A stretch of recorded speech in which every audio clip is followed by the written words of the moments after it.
Hi, welcome. My name's Steve. Thank you for joining me.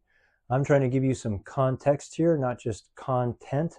There's a plenty of AI-driven slop out there to eat 15 minutes of your time. I'm going to try to take a few minutes to give you context to empower yourself, for you to take a look at how you actually work in your real world and be able to take something from that that you can utilize. And we're going to share one idea and one story from my past week. And it's because I live in Los Angeles. So depending on where you were, yeah, if you're in Atlanta, you had an interesting week. You had snow, you had all sorts of stuff. But if you live where I lived, you had a very interesting week. What do I mean by that is I had hurricane force winds and fire. And that's, you think Sharknado's bad, right? The point is that I have lived in Southern California my entire life. I'm over 40. I've seen fires. I've seen all sorts of fires. First one I can actually remember is the 1990s, the Glendale College Hill fire, started by a guy named Orr. He was actually a fire chief. Interesting story. Kind of sounds backdrafty, right? But the point is that I've known about fires. I've seen them. I've gone and gawked at them. I've had friends that have lost houses. I've had friends that have stood there and with their their fire hoses, and stood there with their garden hoses and actually saved their house. So it's not something that I'm an expert in, but I've experienced before. It's not something I'm not familiar with. But what I'm telling you is last week was something different. And that where I live, and if you had asked me a couple weeks ago that you would have to evacuate, or hey, do you ever think you would have to evacuate for a fire? I would have said no, because if I had to evacuate for a fire, shit had gone down. We're talking like Walking Dead, right? Like there's no way where I live I would need to evacuate for a fire. If anything happened to any home I had owned in the past and it involved fire, it was because a crackhead must have set it on fire, right? Where I live now, it's nice, but it's not like I'm not in the hills. I'm not in this like fancy smashy place. There's no reason I'm miles away or a mile away from anything that would be considered a hill, right? I almost had to evacuate. Serious. And that uh, I want to tell you that it was scary. But thankfully, everything went well. And I didn't have to leave, but it was literally within a few blocks of having to go. And that what I want to share is that the most amazing part is when this actually hit, I had a very interesting experience. Now, what do you think experience?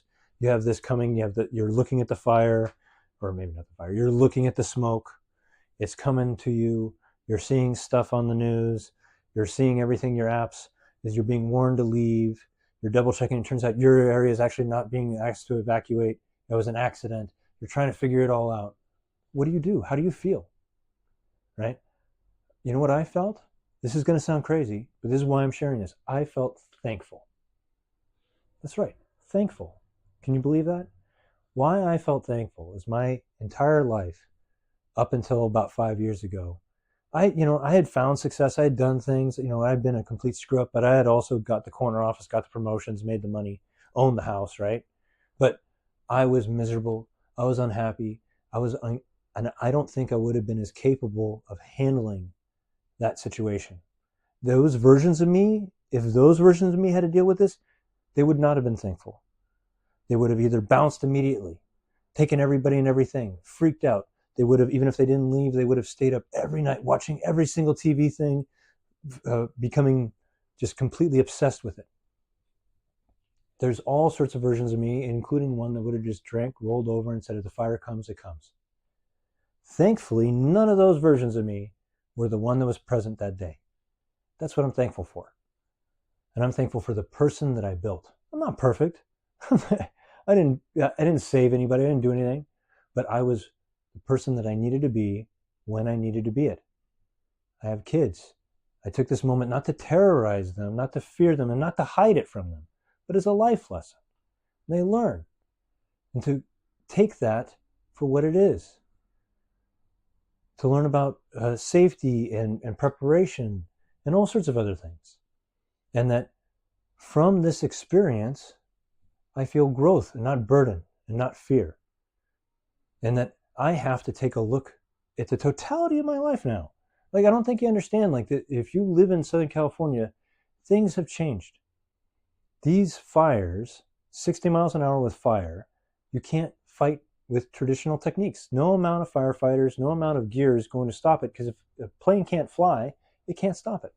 They can't spot it. Now, do I need to panic? Do I need to freak out? There's so many other things I need to calculate for. Prices are going to go up. Insurance is going to go up. I have to really evaluate a great deal of my life. Everything changes on a dime. Do I feel burdened by that? No. Am I excited about it? No. But it's because I'm the person, or closer to the person that I want to be, because I'm aware and present and paused. And I'm not just dependent on my app. I'm not just dependent on mom and dad. I'm dependent on me. And that's the point I'm trying to share, is that it's up to you. This world is your world. And how you experience it is up to you. I didn't realize that. I blamed everybody else. I couldn't also figure out how to fix my part of it. I couldn't do things like forgive myself, forgive other people, right? And I'm not talking about blindly forgetting. I'm talking about not genuinely hating, letting go, growing. When experiencing scary things, that it's not just the fear, it's not ignoring the fear, it's not being controlled by the fear. And it's not gimmicks, it's not games, it's not pure spiritual Zen. It's about being genuine and honest and earnest. And the greatest capability is being able to be comfortable with the uncomfortable. No, that's a great thing. It's nice. It's great that I was able to do what I was able to do and that I'm doing great. But it's about you. And that's what this series is going to be about. You. What is you? What is it to be a you? Who are you? How do you work? And how can you make yourself the you that is capable when your fire day comes? And it's not about being a 90s superhero.